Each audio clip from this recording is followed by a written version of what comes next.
Oilers win, baby. 3-0 in Dallas. Game 2 has gone the way of the oil, and it's because they played the exact same hockey game that they played for like 50 minutes of Game 1. They just didn't have a monumental 3-goal collapse on the penalty kill.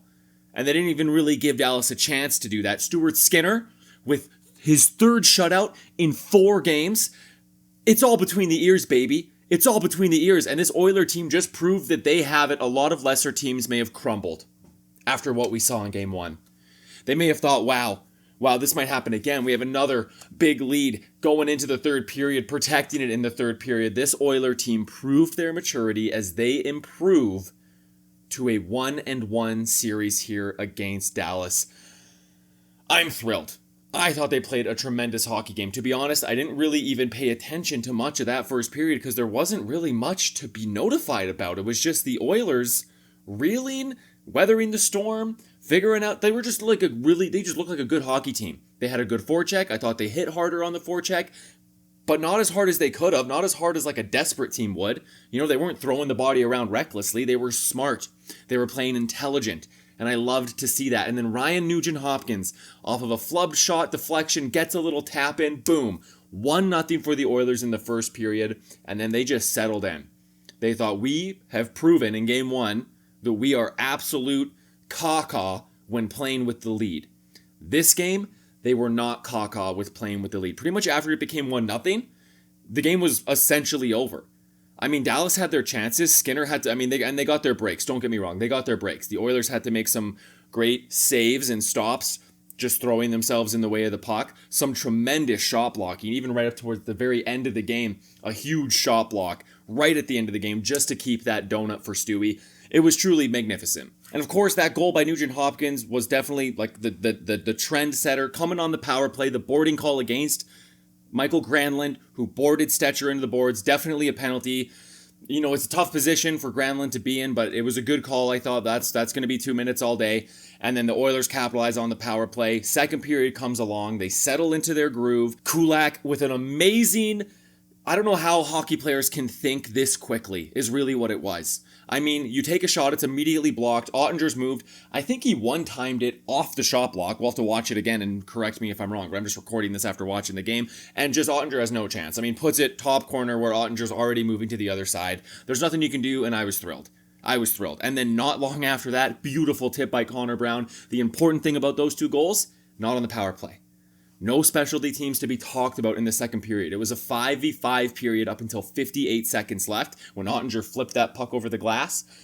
But other than that, it was a 5-on-5 period that the Oilers dominated on the road. A perfect road period. There was pretty much nothing else to be said in that second period other than it was played 5-on-5 and the Oilers were the better team for the entirety of it. Bless. And with that puck over glass penalty at the end of the second by Ottinger, the Oilers would start period number 3 on the power play. They get some things cooking, but not a lot cooking until a tripping penalty.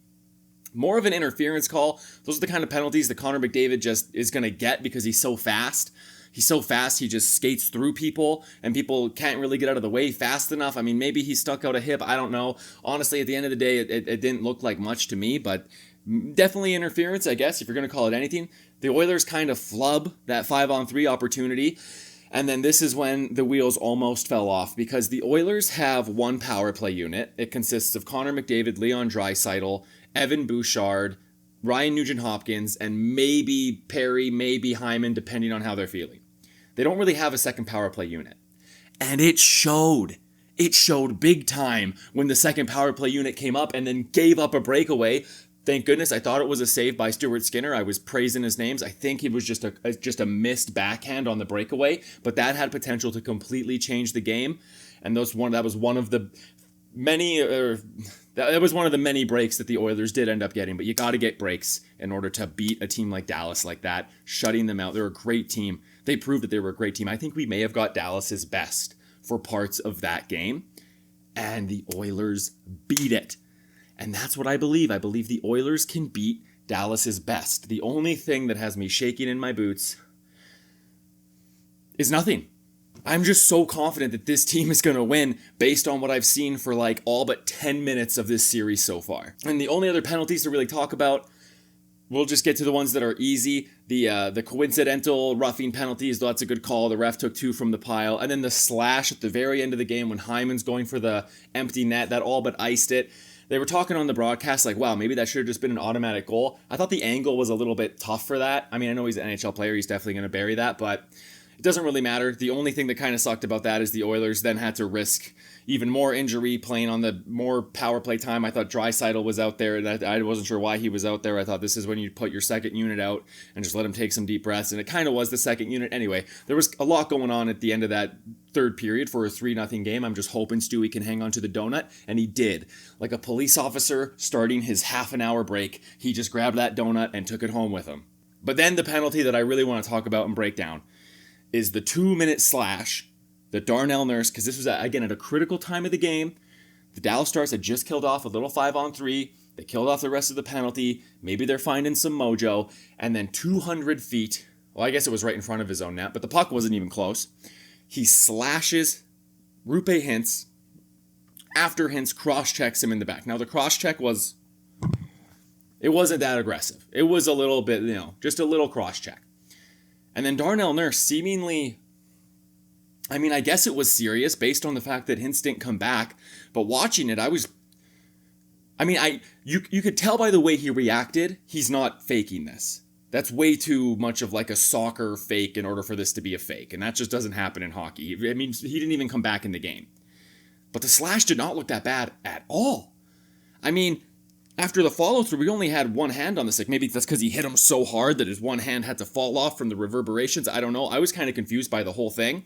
And when they said the words, 5-minute major, we will now review it, I let some F-bombs fly. I was genuinely quite upset. I thought if this ends up being a 5-minute major, then the next time the Oilers get touched by a stick, they should fall down and roll on their leg, because that's what it was. Like, I hate when the call is determined by the player if they're injured or not. That's just not how it should be. Hockey is such a dangerous game, and people can break femurs with legal plays. People can break shins, and people can dislocate shoulders, and there's no penalties to be handed out because it's just a really physical, scary game to play. Again, I hope Hintz is all right. I guess it was a tough slash, but thankfully I think the refs got the right call. It was only 2 minutes. I hope he's okay. I hope he comes back. I'm not sure what could be wrong with him. Like it even said on the broadcast, it looked like it got him in the shin pad. Well, it sounds like you have faulty equipment then, if that got you in the shin pad and you missed the rest of the game. Who knows? Maybe it got him right in between. Maybe he does have faulty equipment. I don't know. But that penalty kind of got me hot and heavy because it didn't look like Nurse hit him that hard. But Nurse is, to be fair, an absolute mountain of a human being. So if he barely, I don't know, maybe he just doesn't know his own strength. But that's neither here nor there, because the Oilers kill off that penalty, easy breezy, beautiful cover girl a la Ella DeGeneres, and it was a fantastic victory to be had. Oilers now tie up the series, coming back to Edmonton, matinee Sunday at 1 o'clock. This Oiler fan will unfortunately not be able to watch it in its entirety because I will be calling my very first ever ball hockey game. On this channel, I'm going to be posting a bunch of highlights of me doing things that I do around the world of sports. I do play-by-play, I do PA. I'm actually going to do some in-ring announcing for some pro wrestling, as sports related as that is, sports entertainment. So make sure you subscribe to the channel if you want to see that sort of stuff. On Sunday, I'll try and do some little short review of the game as much as I can, at least looking at the highlights. And then you will definitely see a little vlog of me calling my very first ball hockey game. I mean, it's work. I'll take the work, but yeah. Oilers win. That's the highlight. We'll see you in the next one. Let's go.